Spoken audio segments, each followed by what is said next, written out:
এই রওজার এত দাম, এই গোটা পৃথিবী 100 বার বিক্রি করলেও তো আমার নবীর রওজার দামের মূল্য হয় না। আমার নবীর রওজার কারণে আবু বকর সিদ্দিকের কবরের দামও বেড়ে গিয়েছে। নবীজির রওজার কারণে ওমর ফারুক রাদিয়াল্লাহু আনহু কবরের দামও বেড়ে গিয়েছে।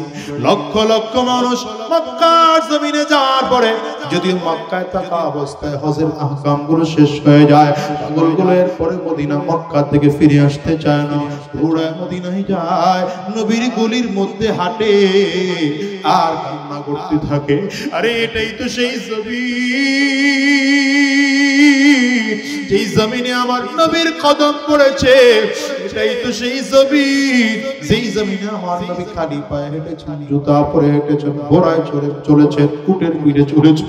আরে আমার নবী ওই জান্নাতের মধ্যে যায়, রিয়াজুল জান্নাতের মধ্যে আল্লাহর বান্দা ঢুইকা কত হাজিরে দেখেছি হাজী সাহেবরা চোখের পানি পালা কাঁদে আর বলে মালিক।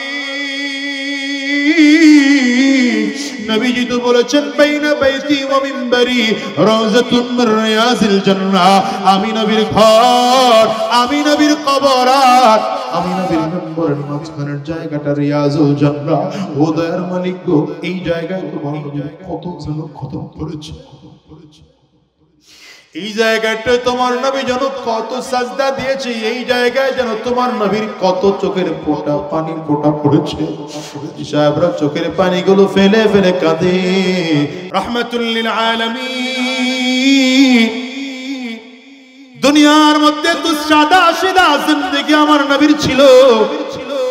ছোট্ট ছোট্ট ঘরের মধ্যে, মুরগির খাওয়ানোর মধ্যে ছোট ঘরের মধ্যে আমার নবী 9 জন বিবিকে নিয়ে বসবাস করতেন। যেই ঘরে আমার নবী ইন্তেকাল করেছেন সেটা আম্মা জান আয়েশা সিদ্দিকা রাদিয়াল্লাহু আনহার ঘর ছিল। সেই ছোট্ট ঘরটাতে আমার নবীকে দাফন করা হয়েছে। ওটাই আমার নবীর রওজা। ও মুসলমান রে, আমার নবীর রওজা আজকে এত দাম, এত দাম। দুনিয়ায় আমার নবীর সম্পদ ছিল না, আমার নবীর টাকা ছিল না। আমার নবীকে আল্লাহ তাআলা দুনিয়ার জমিনে সম্পদ দেওয়ার জন্য প্রস্তাব দিয়ে জিবরিলকে পাঠাইছেন। যাও জিবরাইল যাও। আমার নবীর কাছে জিবরিল আমিন মক্কায় থাকা অবস্থায় চলে আসছেন। পয়গম্বর সাফা পাহাড় স্বর্ণ বানায় দেওয়া হবে। আহারে পয়গম্বর মারওয়া পাহাড় স্বর্ণ বানায় দেওয়া হবে। আপনি যা চাইবেন আপনাকে তা দেওয়া হবে।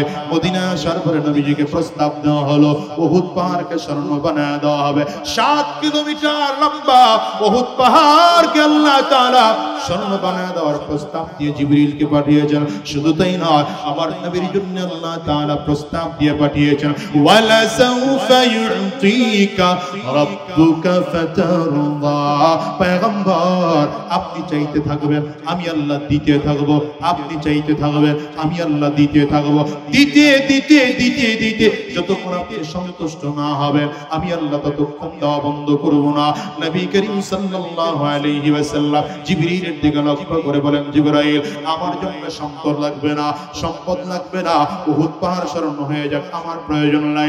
আমার নবী দোয়া করে আল্লাহুম্মা আহয়িনি মিসকিনা ওয়া আমিতনি মিসকিনা ওয়া আহশুরনি ফি যুমরাতিল মাসাকিন। ওগো দয়ার মালিক, লাগবে না, লাগবে না, দুনিয়ার সম্পদ আমি নবী চাই না। আমার মিসকিন হালাতে দুনিয়ার মধ্যে রাখো, যখন জমিন থেকে নিবা মিসকিন অবস্থায় জমিন থেকে নিও। কিয়ামতের ময়দানে যেদিন উঠাইবা মিসকিনদের সাথে আমার উঠাও। ওরে আমার নবীর আজকে এই রওজার এত দাম, এই গোটা পৃথিবী 100 বার বিক্রি করলেও তো আমার নবীর রওজার দামের মূল্য হয় না। আমার নবীর রওজার কারণে আবু বকর সিদ্দিকের কবরের দামও বেড়ে গিয়েছে। নবীজির রওজার কারণে ওমর ফারুক রাদিয়াল্লাহু আনহু কবরের দামও বেড়ে গিয়েছে।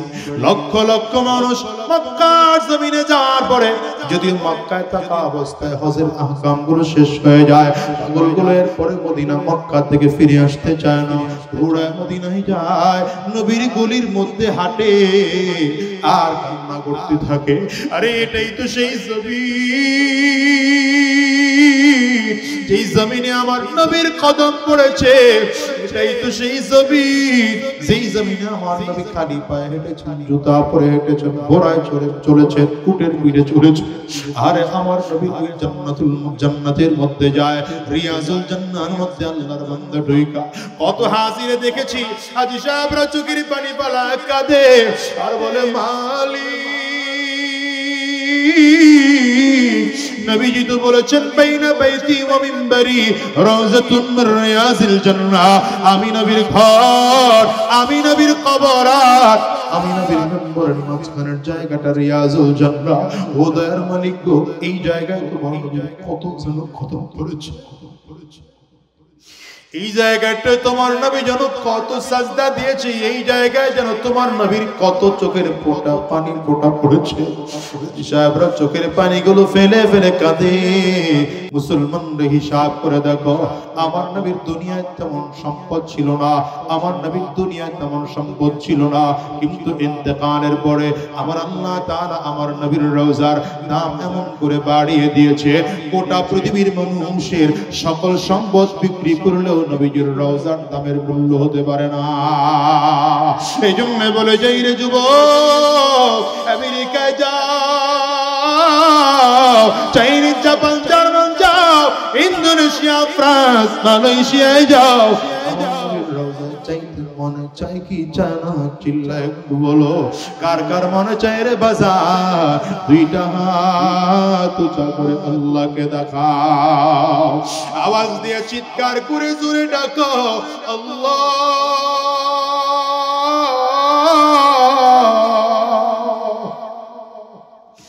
চোখে যদি পানি না সে কান্নার ভাত, আওয়াজ দিয়ে চিৎকার করে আমার মালিক রে জোরে ডাক দাও না আল্লাহ। গো দয়ার মালিক,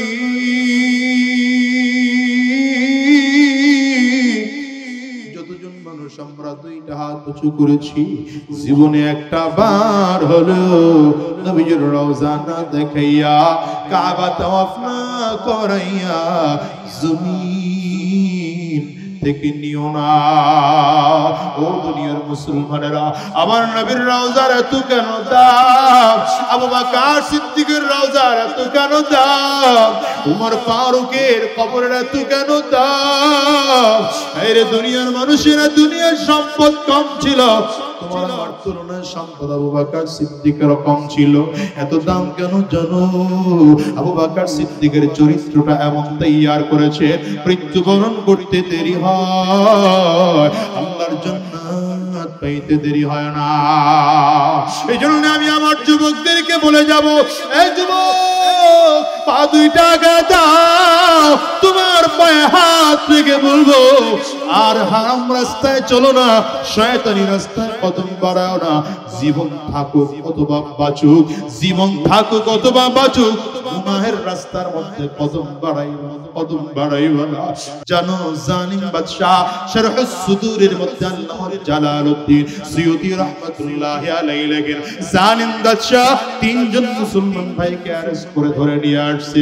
জালিম বাদশা ডেকে বলে, তোমরা তিনজন মুসলমান? তিন ভাই বলে হ্যাঁ। বলে ঈমান রাখা যাবে না, আল্লাহকে রব বলে মানা যাবে না, আমাকে রব বলে মানতে হবে। তিনটা ভাই ডেকে বলে, আমরা জান্নাতের মেহমান, আমরা ইমানদার জান্নাতে যাইতে চাই, জাহান্নামী হয়ে বিদায় হতে চাই না। আমরা তোমাকে রব বলে মানি না, রব আমাদের আল্লাহ। আঙ্গুলটা উঁচা করে চিল্লা বলো রবকে, আরো জোরে চিল্লা বলো রবকে। ওরে দুনিয়ার যুবক, জালিম বাদশা ডেকে বলে, যদি আমাকে রব বলে না মানো, তিন ভাইয়ের মধ্যে তিনজনকে ধরে ধরে এক এক করে করে এই তেলের মধ্যে ফেলে দেব। বিশাল ডেকের মধ্যে আগুন জ্বালাইয়া তেলগুলো গরম করা হয়। তিন ভাইয়ের মধ্যে থেকে বড় ভাইয়ের হাত আর পা বেঁধে তেলের মধ্যে ফেলে দেওয়া হলো। ছোট দুইটা ভাই দাঁড়িয়ে দাঁড়িয়ে দেখে, এই বড় ভাইটারে তেলের মধ্যে ফেলে দেওয়ার পর চামড়ার গোশতগুলো মাছের মতো ভাজা ভাজা হয়ে যায়, হাড্ডিগুলো তেলের উপরে ক্যারিকুটার মতো করে ভাসতেছে। আল্লাহর দুই বান্দা চোখের পানি ফালায় আর কান্না করে। আল্লাহর বান্দা তাকায় বড় ভাইটা জমিন থেকে বিদায় হয়ে গেল। তেলের মধ্যে ছটফট করে করে করে করে জমিন থেকে বিদায় হয়ে গেল। জালিম এবার ডেকে বলে, এইবার তোদের দুইজনকে তেলের মধ্যে ফেলা হবে। দ্বিতীয় ভাইটা বাদশার দিকে তাকায় বলে, পালায় দিবা যদি হয় তাড়াতাড়ি করে পালায় দাও। বলে মরতে তো কেন শখ লাগে? বলে মরবো না, মরবো না। যে তেলের মধ্যে ডেক গরম করেছো, ডেকের মধ্যে তেল গরম করেছো, ওই তেলের মধ্যে এমন একটা লেখা বসতে দেখি, যেই লেখাটা আল্লাহর জান্নাতে দেখা যায়। আল্লাহর জান্নাতের মধ্যে লেখা থাকে, উদখুলুহা বিসালাম।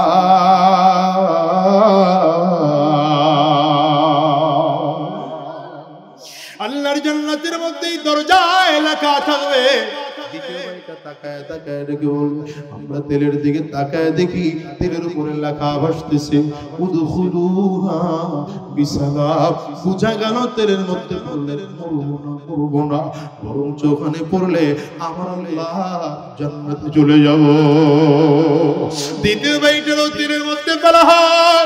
ছোট ভাই তাকিয়ে তাকিয়ে দেখে মাছের ভাজা হয়ে গেছে, হাড্ডিগুলো ক্যারকুটার মতো তেলের উপরে ভাসতেছে। ছোট ভাইটাকে বারবার করানো হলো, এখন তুমি ঈমান আনবে কিনা বলো, আল্লাহর উপর থেকে ঈমান ছাড়বে কিনা বলো। ছোট ভাই বলে, আমার দুইটা ভাই জান্নাতে চলে গেল, আমি আর জান্নাতে না যায় কেন বেঁচে থাকবো? আমারও ফেলে দাও, আমি আল্লাহর জান্নাতে চলে যাব। বাধা হলো, চোখের বন্ধ করা হলো। হঠাৎ করে আল্লাহর বান্দা পানি ফেলে ফেলে কান্না করতেছে। বাদশা ডেকে বলে, দাঁড়াও, মনে হয় ভয় পেয়েছে যুবক। যুবকরে ডেকে বলে, কেন কাঁদো? বলে, ভয় কাঁদি না, ভয় কাঁদি না, আমি এই জন্য কাঁদি, নবী বলেছে আমার যদি হায়াত লম্বা হতো আর আমার যদি বারবার করে জিন্দা হওয়ার সুযোগ হতো, নবী তো নিজেই বলেছেন আমার মনে চায় সুম্মা উহিয়া সুম্মা উকদাল সুম্মা উহিয়া সুম্মা উকদাল সুম্মা উহিয়া সুম্মা উকদাল। বারবার জীবিত হব, বারবার শহীদ হব, বারবার জীবিত হব, বারবার শহীদ হব। আমার তো আল্লাহ একটাই জীবন দিয়েছেন, আমি মরে গেলে একবার শাহাদাতের মর্যাদা পাবো। কিন্তু যদি আমার আল্লাহ প্রত্যেকটা পশমে একটা একটা করে জীবন আমারে দান করতো, তাইলে তো যতবার আমি আমার পশম আছে ততবার একটা শাহাদাতের মর্যাদা পাইতাম। বাদশা বলে, বড় মারাত্মক ব্যাপার। এরা ঈমানের অবস্থা দেখে আমার দলের লোকজনগুলোই তো কালিমা করে মুসলমান হয়ে যাবে ভাব। মন্ত্রী একজন এসে ডেকে বলে, বাদশাহ আপনি এমন করে যুবককে মারতেছেন, কোনো লাভ নাই, কোনো লাভ নাই। হতে পারে ওরা তেলের মধ্যে পড়ে ডুবে যায়, জমিন থেকে বিদায় হয়ে যায়, তারপরেও তো ঈমান ছাড়ে না। এদের মৃত্যুর অবস্থা দেখা, শাহাদাতের অবস্থা দেখা আপনার দলের লোকজনগুলো কালিমা পড়ে মুসলমান হয়ে যাইতে পারে। তার চেয়ে একটা কাজ করেন, আপনি আমাকে যুবকটারে দিয়ে দেন, আমি যুবকরে নিয়ে আমার বাড়িতে যাব। লম্বা সময় লাগবে না, 40টা দিন আপনি আমারে দিবে। 40 দিনের মধ্যে যুবকরে আপনার সামনে বেঈমান বানায় হাজির করব। এই যুবক, আজকের ময়দানটার মধ্যে যতজন যুবক আছো, এই কথাটা খুব দিলের কান লাগায় শুনবা, পারলে দিলটারে প্রস্তুত করে ফেলবা, দিলের কান লাগায় শুনবা রে ভাই। আল্লাহর বান্দা এই যুবকরে মন্ত্রী নিয়ে যায়, বাদশা ডেকে বলে, 40 দিনের মধ্যে কেমনে তুমি বেঈমান বানাও আমার সামনে হাজির করবা, কেমনে করবা? মন্ত্রী ডেকে বলে, আমার একটা মেয়ে আছে, বড় সুন্দরী রমণী রূপসী। এই মেয়েরে একবার যে দেখে তার থেকে চেহারা সরাইতে পারে না, আমার মেয়ের প্রেমে পড়ে যায়। আমি যুবককে নিয়ে আমার মেয়ের কাছে রাখবো। একদিন 2 দিন করে করে করে একটা সময় যুবক আমার মেয়ের প্রেমে পড়ে যাবে। তখন আমি মেয়েকে দিয়ে প্রস্তাব দেব, তুমি ঈমান ছেড়ে ফেলো। তখনই এই যুবক বেঈমান হয়ে যাবে। বাদশা বলে, বুদ্ধি খারাপ হয় না। নিয়ে গেল মন্ত্রীর রাজপ্রাসাদের মধ্যে। খাবার দাবারের অভাব নাই, সাজ সজ্জার অভাব নাই, আরামায়েশের অভাব নাই, নরম বিছানার অভাব নাই। আরে যুবক রে, আল্লাহর বান্দা মেয়ে যুবতী নিয়ে আসে। একদিন দুই দিন করে করে 40টা দিন পার হয়ে গেল। হঠাৎ করে অগ্নি পূজক মন্ত্রী এসে নিজের মেয়েটার গোপনে ডাক দিয়েছে, মা গো কত দূর যুবককে নিয়ে আগাইছো। মেয়েটা বাবার চেহারার দিকে তাকিয়ে চোখের পানিগুলো ফেলে ফেলে কান্না করতেছে।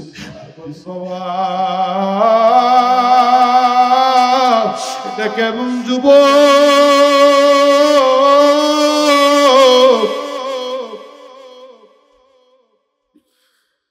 40টা দিন হয়ে গেল বাবা, আমার হাতে আমার দিকে ফিরে একটু তাকায় নাই।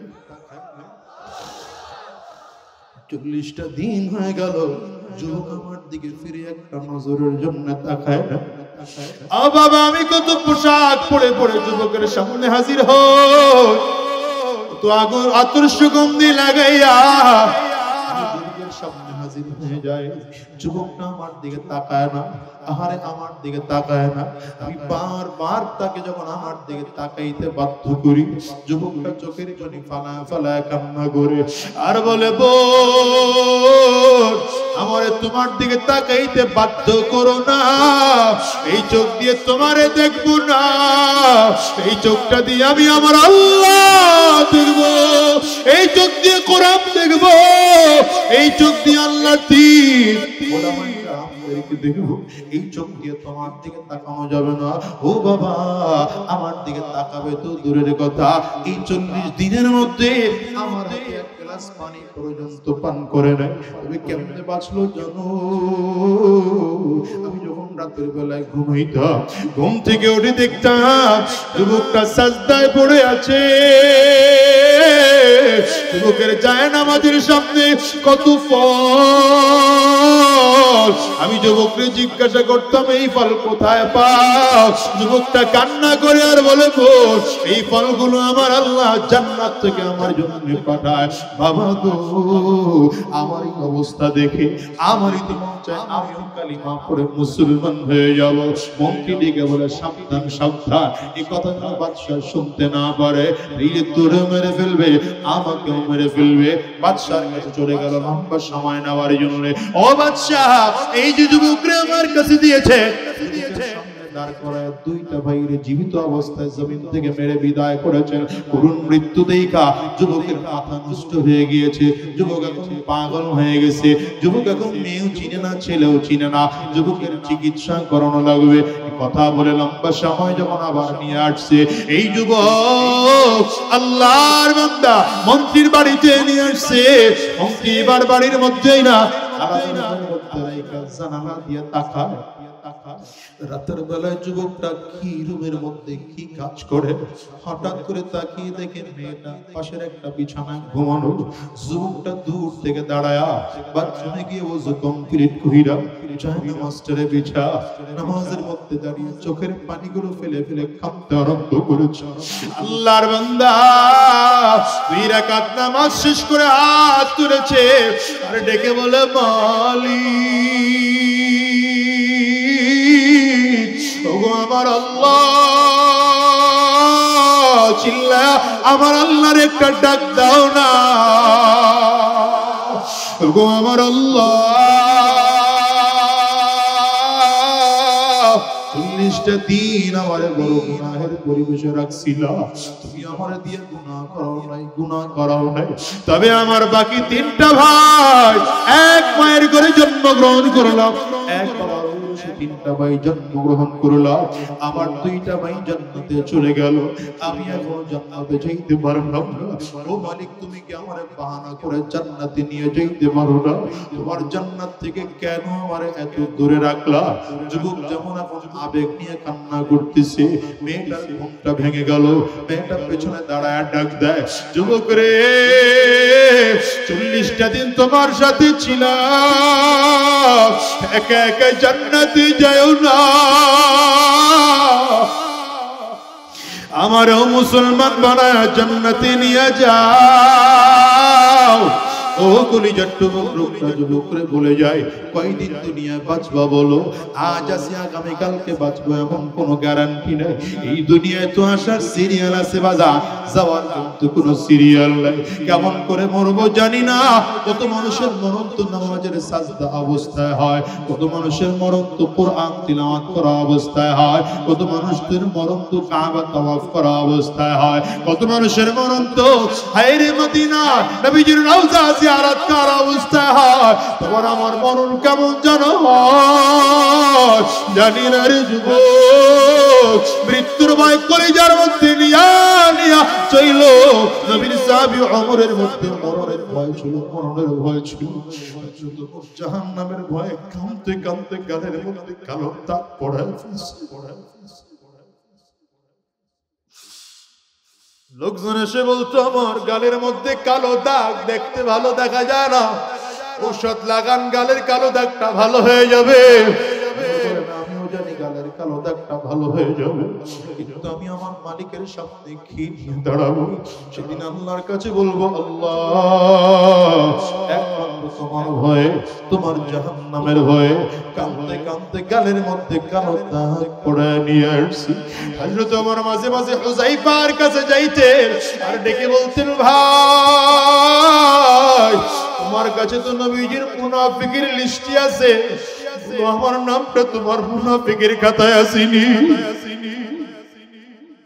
হযরত হুযায়ফা বলেন, না নবীজির নিষেধ আছে, আপনার নাম আছে সেটাও বলবো না, নাম নাই তাও বলবো না। হযরত ওমর হয়রান হয়ে যায়, আবার এসে জিজ্ঞাসা করে, একটু পরে আবার এসে জিজ্ঞাসা করে। হযরত হুযায়ফা উত্তর দেয় না। রাত করে হযরত ওমর ডাক দেয়, ও হুযায়ফা, যদি কোনো মুনাফিকের জানাজায় যাও না, আর মরে গেলে আমার জানাজায় তুমি যাইবানি। হুযায়ফা বলেন, ওমর আপনি আমিরুল মুমিনিন, আপনি মরে গেলে আপনার জানাজা আমি কেমনে না দেখতে পারি? হযরত ওমর কান্না করে আর বলেন, তাইলে বুঝতে পেরেছি, মনে হয় আমি মুনাফিক না, আমার নামটা মুনাফিকের খাতায় নাই। তুমি মরে গেলে আমার জানাজায় যেহেতু যাইবা, আমার নামটা মুনাফিকের খাতার মধ্যে নাই। ও যুবকরে, হযরত ওমর জাহান্নাম থেকে বাঁচার জন্য কেমন করে কান্না করতে। ইন্তেকালের আগ মুহূর্তে কাফির মুশরিকরা যখন কেটে কামড় দিয়ে, হায়রে তরবারি দিয়ে, কোপ দিয়ে এই পেটের খাদ্যথলি কেটে ফেলেছে।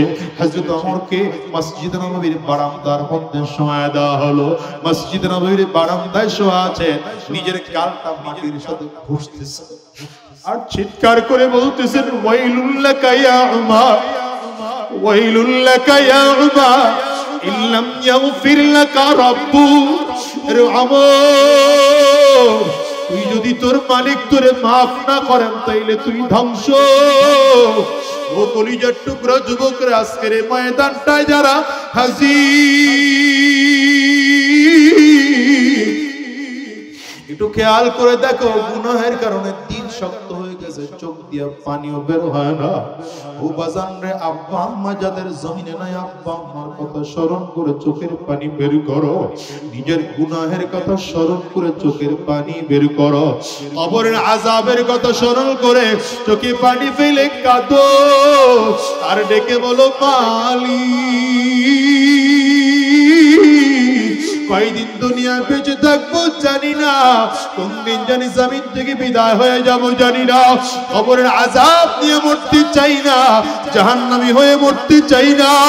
ওগো মালিক, কবরের আযাব নিয়ে মরতে চাই না, ওই কবরের আযাব সহ্য করা যাবে না। তোমার আমার গুনাহের কারণে ওই কবরের আগুন যে দাউ দাউ ধাউ দাউ করে চলে, একটা বারের জন্য কি হিসাব মিলাইছো? ওই কবরের আগুন নিবানোর জন্য একমাত্র মাধ্যম চোখের পানি। আজকের ময়দানটার থেকে ওয়াদা করে যাও, আরাম রাস্তার কদম বাড়াবো না, শয়তানি রাস্তার কদম বাড়াবো না, জিনার রাস্তায় চলবো না, সুদের কারবার করবো না, ঘুষের কারবার করবো না। চোখের পানি ফালাইয়া ওয়াদা করতে কারা কারা তৈয়ার আছো? দুইটা হাত উঁচা করে আমার আল্লাহরে দেখাও, একটু আওয়াজ দিয়া ডাকো, আল্লাহ চোখের পানিটা ফালায়া ডাকো আল্লাহ।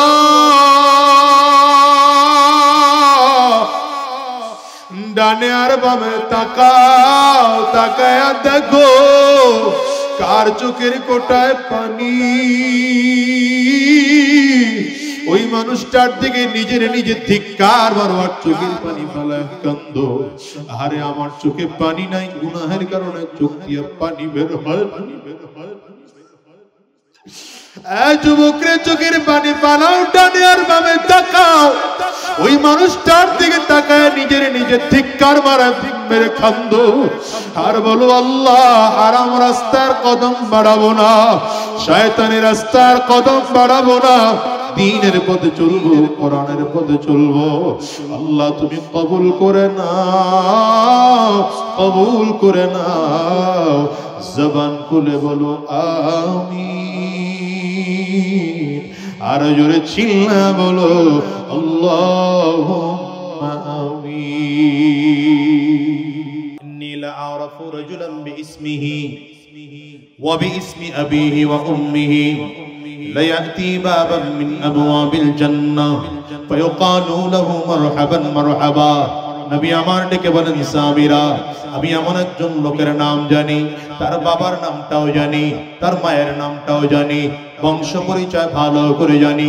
এই মানুষটা যখন কিয়ামতের ময়দানে জান্নাতের গেট দিয়ে ঢুকতে থাকবে, জান্নাতি ফেরেশতারা তাকে আমন্ত্রণ নিমন্ত্রণ জানানোর জন্য দুই দিক থেকে বেদলাল গালিচা বিছিয়ে জান্নাতের গেটের মধ্যে দাঁড়িয়ে যাবে। আল্লাহর বান্দা যখন জান্নাতের গেট দিয়ে ঢুকতে থাকবে, মারহাবা মারহাবা বলে ফেরেশতারা নিমন্ত্রণ জানাবে। সাহাবায়ে কেরাম অপেক্ষায় আছে আমার নবী নাম বলেন কিনা। সাহাবায়ে কেরাম অপেক্ষা করেন, রাহমাতুল লিল আলামিন নাম বলেন না। হঠাৎ করে সালমান ফারিসি রাদিয়াল্লাহু আনহু মুরব্বি মানুষ দাঁড়িয়েছেন। পয়গম্বর, আমরা এমন মানুষটার নাম জানতে চাই। নবী আমার বলেন নামটা জানতে চাও, তাইলে জেনে নাও লোকটার কেউ নয়, লোকটা আমার সাহাবী আবু বকর। আবু বকর সিদ্দিকের এত দাম কেন? নিজেকে কোরআনের জন্য প্রস্তুত করেছেন, চরিত্রটা ভালো বানাইছেন। ঠিক না ঠিক না ঠিক না? অথচ তাকে দেখো, আবু জাহেলের ক্ষমতা কম ছিল না, আবু লাহাবের ক্ষমতা কম ছিল না, উতবা সাহেবের ক্ষমতা কম ছিল না। এত ক্ষমতা, এত ক্ষমতা, এত পাওয়ার, ইন্তেকালের পরে তাদের কবর কোথায় খবর নিলেও পাওয়া যায় না। এই দুনিয়ায় ফেরাউনের তো পাওয়ার কম ছিল না, কথা কম না কেন? আজকে ফেরাউনের লাশ মিশরের জাদুঘরে পড়ে আছে, মানুষ যায় তার লাশ দেখে আর বদদুয়া করতে থাকে, হুমকি দিতে থাকে, আর করতে থাকে। আল্লাহ তাআলা দেখায় দিলেন ক্ষমতার পাওয়ার দেখায় লাভ নাই, চরিত্রটারে ভালো বানাও, দুনিয়ায়ও দাম পরকালেও দাম। চরিত্র ভালো যার দাম ভালো তার, চরিত্র যার ভালো না আল্লাহর কাছে দাম ভালো না, কথা পায় না কেন? ফেরাউন তো নিজেকে চরিত্র খারাপ বানাইতে বানাইতে নিজেকে রব বলে দাবি করে ফেলেছিল। জোরে কইবেন না, জোরে কইবেন না। কেমন রব, কেমন রব দাবি করেছে জানেন নাকি মুসলমান? ফেরাউন দাবি করে আনা রব্বুকুমুল আ'লা। গোটা পৃথিবীতে যত মানুষকে আল্লাহ তাআলা, কত মানুষ আছে এরা নিজের রব বলে দাবি করেছে। আল্লাহ তাআলা কারণ নাশটাকে অক্ষত রাখেন নাই, একমাত্র ফেরাউনের নাশটাকে আল্লাহ অক্ষত রেখেছেন। কারণটা কি জানো রে মুসলমান? একটাই মাত্র কারণ, ফেরাউন দাবি করেছে আমি সব থেকে বড় খোদা। আল্লাহ বলেন তুই কত বড় খোদা আমার একটু দেখা দরকার। কিছুই করেন নাই, ফেরেশতাদেরকে বলেছেন তাড়াতাড়ি করো, নীল দরিয়ার পানিটার চাবি ঘুরায়। কি করছেন? ফেরাউনের লোকজনগুলো হঠাৎ করে তাকিয়ে দেখে মিশরের মধ্যে দুর্ভিক্ষ লেগে গেছে। কেমনে দুর্ভিক্ষ চলে যায়? সব দৌড়া ফেরাউনের কাছে গিয়েছে, খোদা আমরা আপনারে খোদা বলে মানি। নীল দরিয়ার পানি শুকিয়ে গেল, মিশরের মধ্যে দুর্ভিক্ষ শুরু হলো, আপনি তাড়াতাড়ি করে পানির ব্যবস্থা করে দেন। ফেরাউন আজকে চলে যা, আগামীকাল চলে আসবো বানি। বাপ দাদা 14 গোষ্ঠীর ক্ষমতা আছে বানি দেওয়া। আস্তে কইলেন কেন, জোরে কন। আগামীকাল লোকজন চলে আসছে, পানি কই কয় আগামীকাল আসবে। 2 দিন ঘুরাইছে, তৃতীয় দিন লোকজন আবার আসছে, পানি কই কয় আগামীকাল আসবে। এমন করে করে যখন একবার, দুইবার, তিনবার ঘুরায়, একজন দাঁড়ায় বলেন খোদা আগামীকালকের মধ্যে যদি পানির ব্যবস্থা না হয় আপনার খোদাগিরির 12টা বাজাবো। এই যারা চোখ বন্ধ করে ঘুমাইতেছেন তারাও পান ফেরাউন রে ছেড়ে দেয়। ফেরাউনের বান্দায় কেমন খোদার খোদা, যেই খোদারে পাবলিক থ্রেট দেয়। ফেরাউন চিন্তা করছে অবস্থা খারাপ, মারাত্মক অবস্থা। এই অবস্থায় যদি আমি পানির ব্যবস্থা করতে না পারি খোদাগিরি তো টিকবেই না, আমি তো বাঁচবো। রাতের বেলা একা একা চিন্তা করছে আমি একা একা যাব, র‍্যাব নাই, আর্মি নাই, পুলিশ নাই, কেউ নাই, একা রওনা করেছে পাহাড়ের চূড়ায় উঠে গর্তের মধ্যে ঢুকে কিতাবে লেখে কোন বর্ণনা এমন পাওয়া যায় নিজের পা দুইটা নিজেই উপরের দিকে বাম দিয়া, মাথা নিচের দিকে দিয়া আল্লাহর কাছে ডাকতে। ফেরাউন নিজেও তো জানতো সে রব না, আসল রব। আঙ্গুলটা উঁচা করে মজা করে একটু চিল্লায় জোরে ডাক দেয়া, আর জোরে কে আল্লাহ আমার রব, এই রবি আমার সব। বলে আল্লাহ আমার রব, এই রবি আমার সব। দামে দামে তন মন তারি আল্লাহ আমার রব, এই রবি আমার সব। একা একা রওনা করেছে ফিরআউন। রব্বি কারীমের ওয়াদা আছে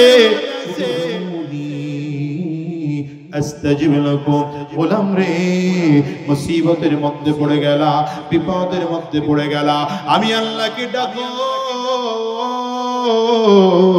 আমি আল্লাহ তাআলা তোমার ডাকের সাড়া দেওয়ার জন্য তৈয়ার আছি।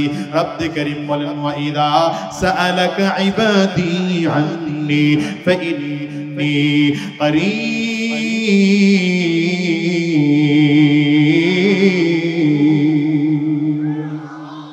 আল্লাহ তাআলা বলেন গোলাম মুসিবতের মধ্যে পড়ে যদি আমি আল্লাহর কাছে কিছু চাও, আমি আল্লাহ দেওয়ার মালিক, আমি আল্লাহ তাআলা দেওয়ার জন্য তোমার সামনে এসে দাঁড়ায় যায়। গোলাম রে চাওয়ার দরকার হয় বাবার কাছে নয়, চাওয়ার দরকার হলে কার কাছে চাইবো? চিল্লায় জোরে কও। আঙ্গুলটা গোচা করে বলো না দেওয়ার মালিক কে? সন্তান নাই দেওয়ার মালিক কে? সম্পদ নাই দেওয়ার মালিক কে? টাকা পয়সা নাই দেওয়ার মালিক কে? ইজ্জত নাই দেওয়ার মালিক কে? ক্ষমতা নাই দেওয়ার মালিক কে? চিল্লাও। আর যদি আল্লাহর কাছে না চাইয়া রাতের বেলায় মানুষরা যদি শোনাও তাহাজ্জুদের নামাজ পড়ি, ক্ষমতায় যদিও থাকা যায় বেশি দিন টিকা যায় না। বুঝতেছেন না? বুঝেননি? কি বুঝেন? যা বুঝেন এইটাও বুঝেন, বুঝবেন আর কবে? হুজুররা তো বুঝাইতে বুঝাইতে জীবন শেষ করে বলাইল, এরপরও বুঝলেন না মিয়া। লম্বা সময় ফেরাউন দোয়া করে এমন দোয়া করছে, রব্বে কারীম বলেন আনা ইনদা যান্নি আবদি বি, হাদিসে কুদসিতে আসছে আমি আমার বান্দা আমার সম্পর্কে যেমন ধারণা করে আমি আমার বান্দার সাথে তেমন আচরণ করি। আল্লাহ বলেন যেহেতু তুই আমার কাছে খোদাই চাইছ, ফেরাউন কয় আল্লাহ দুনিয়া দাও, আখিরাত দরকার নাই, জান্নাত মনে চাইলে না দিও, দুনিয়া আমার লাগবে। দুনিয়া আমার ঠিক আছে, তোরে দুনিয়াই দিলাম, কতদিন টিকতে পারো আমি আল্লাহ সেটাও দেখতে চাই। দোয়া করে বের হইতেছে, হঠাৎ করে যুবক দাঁড়াইছে, খোদা আপনার গোটা মিশর শহর খুঁজলাম, কোথাও পাইলাম না, খুঁজতে খুঁজতে এখানে চলে আসলাম। কেন আসছো? বিচার নিয়ে আসছি। ধমক দিয়া কা বেটা, এটা বিচারের জায়গা, আমার সিংহাসনে যাবি, গেলে বিচার করে দেব। যুবক দাঁড়ায়, আরে যেহেতু খুঁজতে খুঁজতে এখানে চলেই আসছি, আর আপনার সিংহাসনে যাব না, এখানে বসেই ফয়সালা করে দিবেন, এখানে বসেই বিচার শুনবেন। না সই না ফয়সালা না দিয়া এক কদম সামনে আগাইবেন। ফেরাউনও চিন্তা করছে অবস্থা তো মারাত্মক খারাপ, একা একা আমি যদি বাড়ি ঠিক মতো দেয় তাহলে নলি ছুড়ে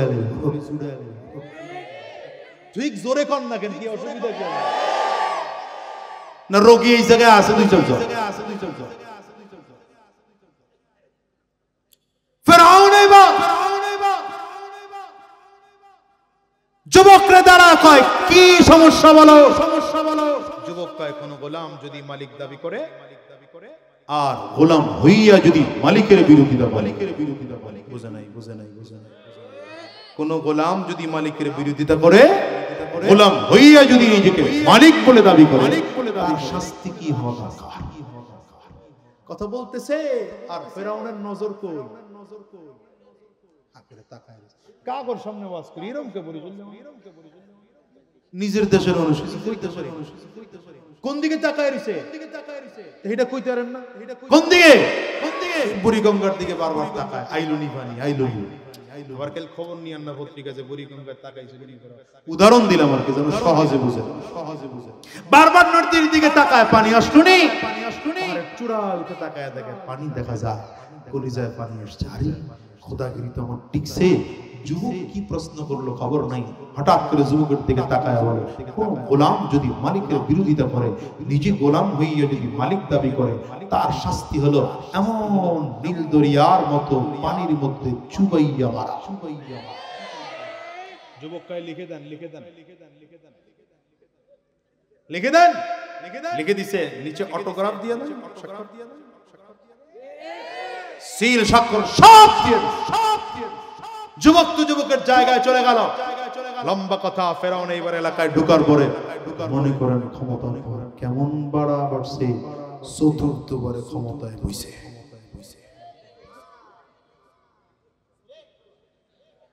বুঝছেন আগামীকালকে বুঝতে লইয়া ওয়াজ না বুঝেন কতবারে এবার সহ্য হয় না মুসা আলাইহিস সালাম রে, তারাও এলাকা থেকে। আল্লাহ বলেন ঠিক আছে তুমিও চলে যাও। পয়গম্বর মুসা আলাইহিস সালাম উম্মতদেরকে নিয়ে একদম নদীর পাড়ে চলে গেলেন। আল্লাহ তাআলা আল্লাহর নবী মুসা আলাইহিস সালামের উম্মতরা তাকিয়ে দেখেন ফেরাউনের লোক ডান দিক থেকে আসতেছে, বাম দিক থেকে আসতেছে, পেছন দিক থেকে আসতেছে, সামনের দিকে উত্তাল নদী আর সাগর। আরে বাঁচার কোনো উপায় নাই। পয়গম্বর মুসা আলাইহিস সালাম বলেন টেনশন করো না, ইন্না মাইয়া রাব্বি সায়াহদিন, আছেন তো আমার সাথে আল্লাহ, আল্লাহ রাস্তা দেখায় দিবেন। বলতে দেরি আল্লাহ তাআলা ডেকে বলেন পয়গম্বর শ্বশুর বাড়ির সালামি বাইর করো, নদীর মধ্যে বাড়ি দাও।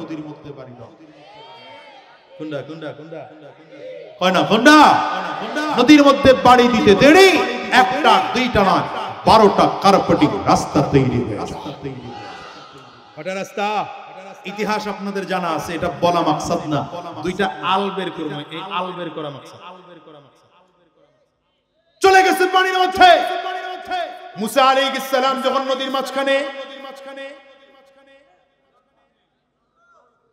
ফেরাউন কই বাড়ি ঘুমায়, আপনারা তো ঘুমাইতেছে, কই নদীর পার দিয়ে নামতেছে। মুসা আলাইহিস সালাম নদী পার হয়ে গেছেন।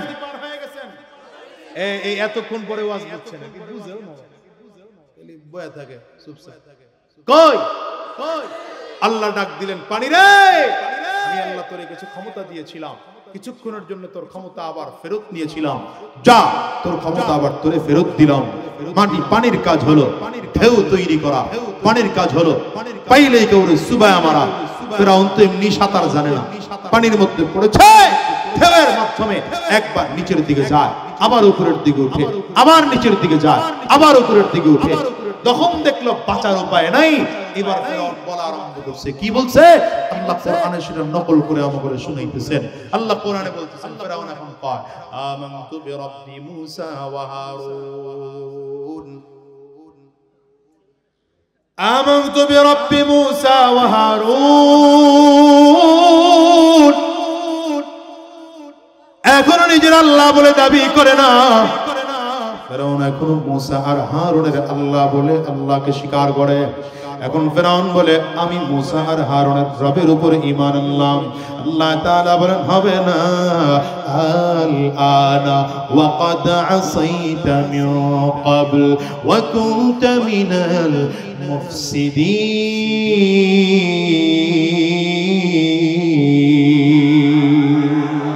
এইবার ঈমান আনলে কাজ হবে না।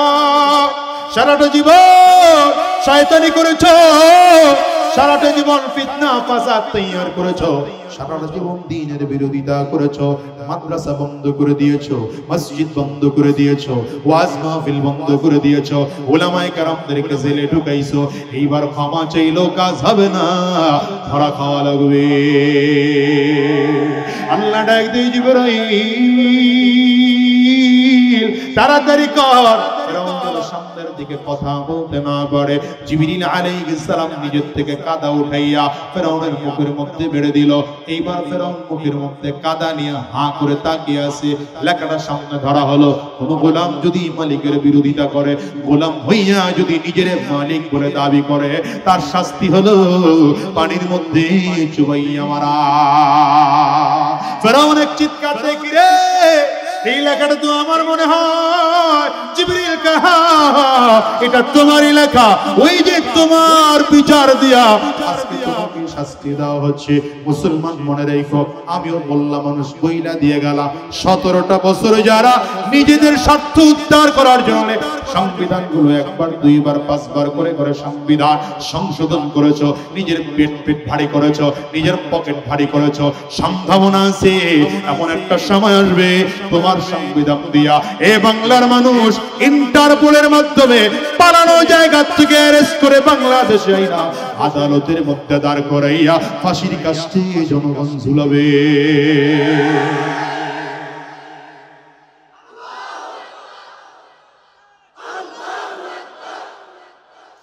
ফেরাউন এবার মনে আছে পানির মধ্যে,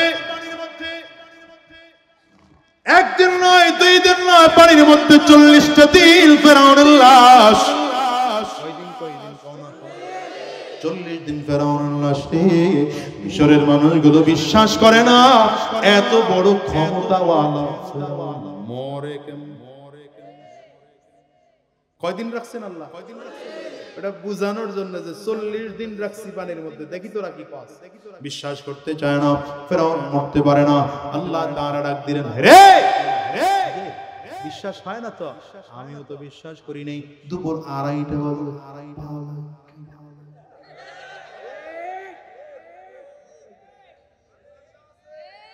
কথা কও না কি? ঠিক ফরমালিন মিশাইছো? এই চিল্লা জোরে কও, ঠিক না বেঠে? আল্লাহ তাআলা ডাক দিলেন, পানি রে তোর ভিতর ফেরাউনের লাশ আছে। মিশরের মানুষগুলো বিশ্বাস করতে চায় না, লাশটা চরের মধ্যে ফেল। পানি এবার ঢেউয়ের মাধ্যমে ঢেউয়ের তালে তালে তালে তালে ফেরাউনের লাশটাকে চরের মধ্যে ফেলছে। মানুষ যখন নিজের চোখে তাকায় দেখে ফেরাউনের লাশটা চরের মধ্যে পড়ে আছে, এইবার বিশ্বাস করে না না আসলেই ফেরাউন মরেছে। আমি আর তোমরা বিশ্বাস করো নাই? বিকাল 4টা বাজে যখন ভিডিও দেখলাম,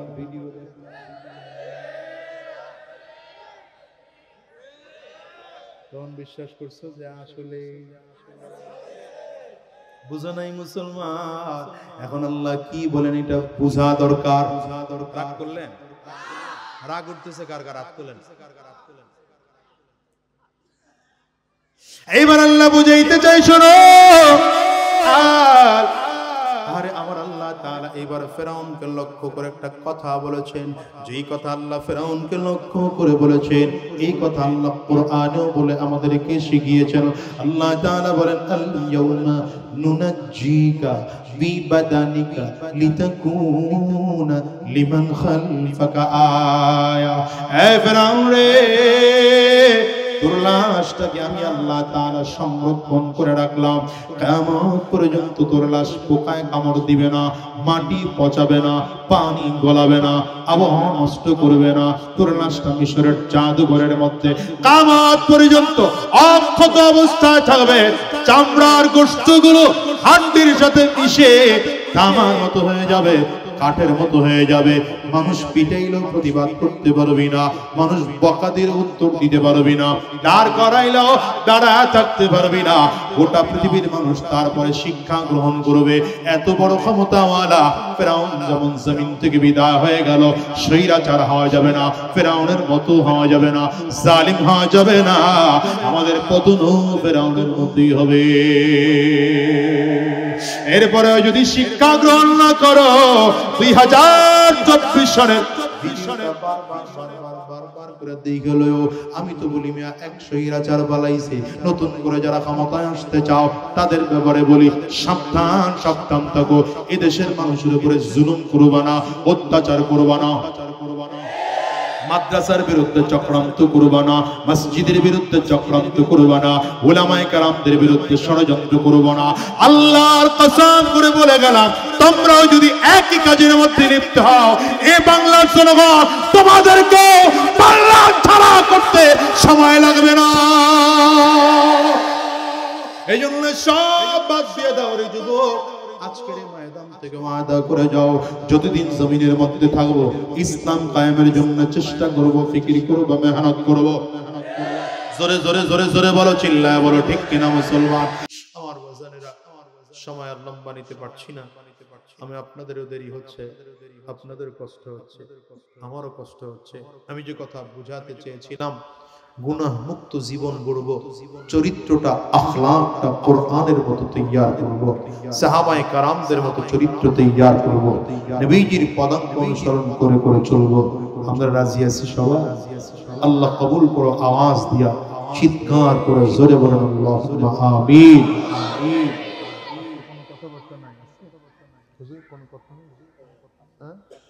তওবার নিয়তে ইস্তিগফার করেন। আস্তাগফিরুল্লাহ রাব্বি মিন কুল্লি যামবিন ওয়া আতুবু ইলাইহি লা হাওলা ওয়ালা কুওয়াতা ইল্লা বিল্লাহিল আলিয়্যিল আযীম।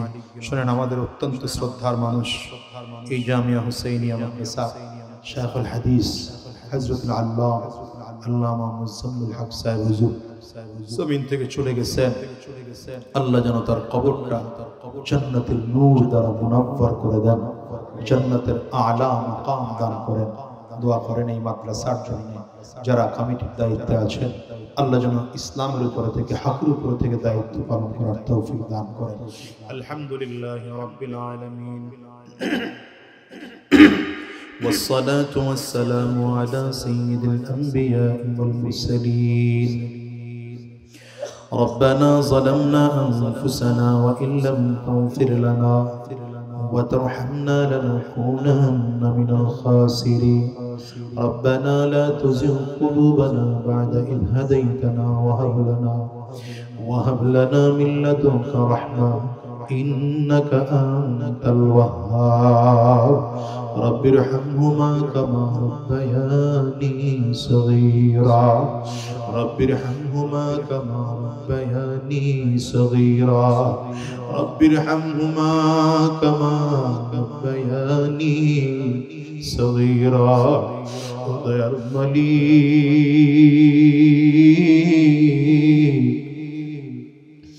হুসাইনিয়া মাদ্রাসার 3 দিন ব্যাপী আয়োজনের সর্বশেষ দিনে আখিরি মোনাজাতে হাত তুললাম। আল্লাহ ভরা মজলিসের মধ্যে কার জানি মা নাই, কার জানি বাবা নাই। আয় আল্লাহ, যে মানুষগুলোর বাবা নাই, যেই মানুষগুলোর মা নাই, তাদের চোখ দিয়ে পানিগুলো কাল বেয়ে বেয়ে পড়ে। আল্লাহ, যাদের ঘরে মা নাই, বাবা নাই, আব্বা আম্মার কবরগুলো জান্নাতের টুকরা বানিয়ে দাও। যাদের আব্বা আম্মা বেঁচে আছেন, হায়াত বাড়িয়ে দাও। আব্বা আম্মার খেদমতগুলো বেশি বেশি করার তৌফিক দিয়ে দাও। হায় আল্লাহ, আজকের এই মজলিসকে তুমি কবুল করে নাও। গুনাহের কারণে হাত খালি ফিরাইয়া দিও না আল্লাহ। আমরা বড় গুনাহগার, গুনাহের কারণে হাত খালি ফিরিয়ে দিও না। বেঈমান বলে হাত খালি ফিরাইয়া দিও না, নাফরমান বলে হাত খালি ফিরাইয়া দিও না আল্লাহ। মেহেরবানি করে জিন্দেগীর গুনাহগুলো মাফ করে দাও। আমরা জীবনে যত গুনাহ করেছি, জেনে না জেনে, বুঝে না বুঝে, ইচ্ছা অনিচ্ছা, গোপনে প্রকাশ্যে, দিনে রাতে, আল্লাহ সব গুনাহ থেকে তোমার দরবারে মাফ চাই, মেহেরবানি করে মাফ করে দাও আল্লাহ। আমাদের জিন্দেগীর গুনাহ মাফ করে দাও। ও দয়ার মালিক, আজকের এই ময়দানটার মধ্যে কত আলেম আছে, কত হাফেজ কোরআন বসা, আয় আল্লাহ কত উলামায়ে কেরাম আছে, কত মাসুম বাচ্চারা আছে, যুবক ভাইরা আছে, তোমার কত মুরব্বী গোলামরা আছে, যার হাতখানা তোমার দরবারে পছন্দ হয়, ওই হাতের ওসিলা করে জিন্দেগীর গুনাহগুলো মাফ করে দাও আল্লাহ। আমাদের জীবনের সব গুনাহ মাফ করে দাও আল্লাহ। আমাদের জীবনের সব গুনাহ মাফ করে দাও আল্লাহ। মাদ্রাসাকে কবুল করে নাও, মাদ্রাসার যত হাজাত আছে গায়েব থেকে মিটিয়ে দাও।